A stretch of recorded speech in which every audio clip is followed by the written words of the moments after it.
وقال صلى الله عليه وسلم: إن الإيمان لا يأرز إلى المدينة كما تأرز الحية إلى جحرها. وهذا في آخر الزمان.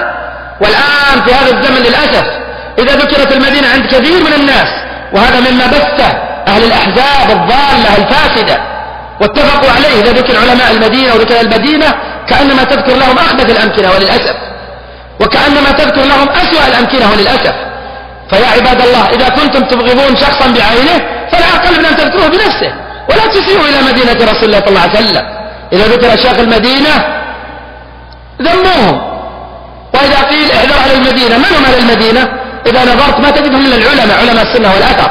وأهل السنة والأثر هؤلاء اليوم يحذر منهم وراء أهل البدعة زمان، كما جاء ذلك في صحيح مسلم من حديث يزيد الفقير حينما خرج هو وصاحب له يريدان الحج، أو صاحبين له يريدان الحج، لا صاحب الله يريدان الحج، فمروا بالمدينة. قال: لو مررنا بمسجد رسول الله صلى الله عليه وسلم، فمروا فوجدوا أبا سعيد يحدث يقول يزيد الفقير: وكنا قد عزمنا على أن نخرج في العام على الناس في العام في الموسم، يخرجون عليه. اتفق هؤلاء الخوارج على أنهم يحجون ويخرجون على الناس في مكة في الموسم. يقول: فمررنا بالمدينة فجئنا مسجد النبي صلى الله عليه وسلم فرأينا حلقة وفيها شيخ، فإذا به أبو سعيد يحدث. فلما جاءوا وسمعوا حديثه وجدوا يتحدث عن الجهنميين، يعني عصاة الموحدين، وأن الله يخرج من النار هؤلاء.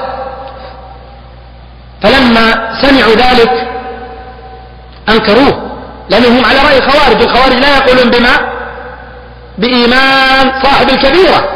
فلما سمع قالوا له: انظر أيها الشيخ ما تقول، يعني هذا الذي تقوله منكر، ما سمعوه. نعم، وكانوا قد شغفوا هو وصاحب برأي الخوارج، كما حدث بذلك عن نفسه يزيد الفقير. نعم، فلما رجع هو وإياه قال لأخيه: أترى الشيخ؟ ثم قال: إن لا نجد هذا في كتاب الله، لا نجد هذا في كتاب الله. فقال: قرأت القرآن؟ قال: نعم. قال: إن كنت قرأت فقد وجدته. ثم ذكر له الآيات في صدق رسول الله صلى الله عليه وسلم واتباع ما جاء به. ثم قال له وحدثه بالحديث كله. ثم قال: أشهد على رسول الله صلى الله عليه وسلم أني لسمعته منه، أو قال، أو كما قال رضي الله عنه. فلما رجع قال لأخيه: أترى الشيخ يكذب على رسول الله صلى الله عليه وسلم؟ ما كان لهذا الإنسان أن يكذب على النبي صلى الله عليه وسلم.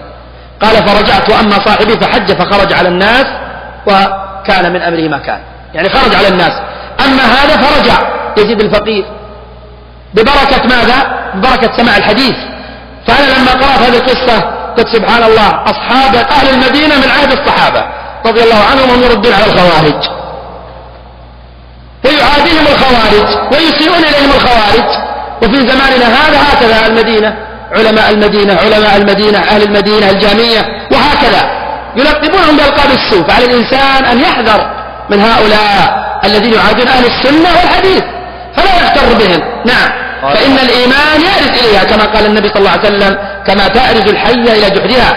والمدينة تنفي خبثها وينصع طيبها كما قال النبي صلى الله عليه وسلم: ولا يدخلها الدجال وهي معصومة، ينزل بالسبخة في الجرف، وكلما هم بأن يدخلها من نقب قابله ملك من الملائكة وبيده السيف مسلت، فالدجال لا يدخلها، فهي منبع الإيمان وموئل الإيمان في آخر الزمان، فالإيمان يقل إليها في آخر الزمان. نعم.